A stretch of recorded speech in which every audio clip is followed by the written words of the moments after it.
အားလုံးပေါင်း24ကလောက်မယ်နော်ခုဒီမှာ chain 24ကထိုးပြီးသွားပြီနော် chain 24ကထိုးပြီးသွားရင်ဒီနောက်ကခွင်လေးထဲမှာလာပြီးတော့မှတိုင်တိုလေးနဲ့ပြန်ချိတ်မယ်နော်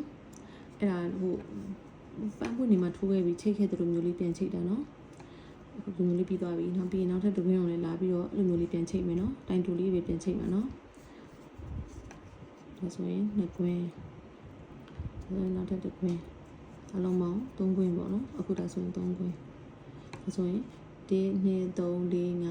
5 6ခွင်8နော်အဲ့လိုမျိုးထိုးပြီးသွားလို့ရှိရင်ထိုးပြီးသွားပြီဆိုလို့ရှိရင်ဒီခွင်လေးနော်ဒီအနောက်ကနော်ဒီလိုမျိုးနောက်ကဒီလိုနားလေးကိုပြန်လာတာပေါ့နော်ဒီလိုနားလေးကိုပြန်လာတာဒီခွင်လေးရဲ့နောက်ကိုပြန်လာတာဒီမှာတော့ရှက်ကွန်နဲ့ပြန်ချိတ်တယ်နော်ရှက်ကွန်နဲ့ပြန်ချိတ်တယ်ပြီးသွားရင်အခုဒီနေရာနောက်ရောက်လာပြီနော်ဒီနေရာနောက်ရောက်လာလို့ရှိရင်လည်းပြန်ပြီးတော့ရှက်ကွန်နဲ့ပြန်ချိတ်မှာနော်ဘာလို့လဲဆိုတော့ကနေရာမှာလည်းရှက်ကွန်နဲ့ပြန်ချိတ်မှာအဲ့ကျမှဒီလိုခွင်းလေးတွေနဲ့ဒီဟာလေးကနောက်ထပ်ဒီလိုမျိုးမှပွင့်ပတ်ရှိမှထိုးပြထားတဲ့ပန်းပွင့်ပွင့်ပတ်လေးပြန်ထိုးလို့ရမှာပေါ့နော်အခုဒီမှာအဲ့လိုမျိုးလေးပြီးပါလေရှက်ကွန်နဲ့ချိတ်ပြီးသွားပြီနော်အဲ့ဒါပြီးဒီနေရာမှာစားရနေရာမှာပြန်ရောက်လာပြီဒီမှာတိုင်တိုတစ်ခါနောက်ထပ်တစ်ခါတိုင်တိုတစ်ခါနော်နှစ်ခါပြီးသွားရင်တိုင်လက်တစ်ခါလာမယ်ပြီးရင်တိုင်ရှိနှစ်ခါပြန်လာမယ်နော်အဲ့ဒါကျတော့ရှေ့မှာထိုးခဲ့တဲ့ပုံစံလေးတိုင်းပဲဒီနေရာမှာကဒီရှက်ပေါ်လေးနဲ့ပြန်ချိတ်ပြီးတွဲတဲ့နေရာလေးဘယ်လိုတွဲရမလဲမသိမှဆိုလို့ပြန်ပြပေးရနော်ဒီမှာတစ်ခုလွတ်မယ်ဒီမှာတစ်ခုနှစ်ခုလုံးလွတ်တယ်ပြီးဒီမှာနှစ်ခုလွတ်တယ်ပြီးဒီခွင်းထဲမှာတစ်ခါပြန်လာတယ်ဒီမှာတစ်ခါ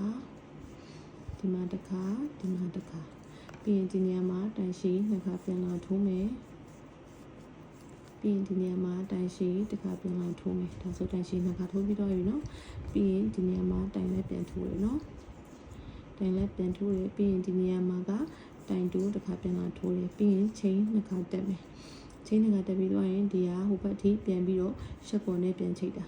ရှက်ကော်လေးနဲ့အကုန်လုံးပြန်ချိတ်တာပေါ့နော်